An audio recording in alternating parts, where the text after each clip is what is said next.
Hulaan at tingnan natin kung sino ang makakatanggap sa mukha ng tangamometer. Dalawang samlang sa Torong Family, si Ika at saka si Paya, syempre.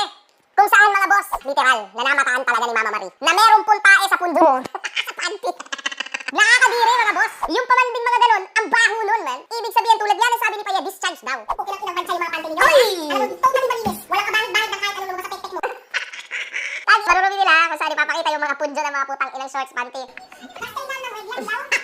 Hindi po yan regla, kundi sobrang katamaran maghugas ng puga ni Paya. At saka dito si Ika. Una panty. Baka utot na basa. Baka yun. Hindi po mami, nagugas sa pagpapalo na yun. Ibig sabihin itong dalawang to, this is very much shit. Kasi sobrang dalaga na po itong dalawang ito, no? So, I don't know, man. Sobrang nakakadiri. Ang gaganda pa naman nila, pero tangina ganun silang karumi. Hindi ba nilagay mo sa plastic? O sa ibang lalagyan? Hindi yung dinidikit mo. Alam mo pinapatakan niya lahat ng short niya?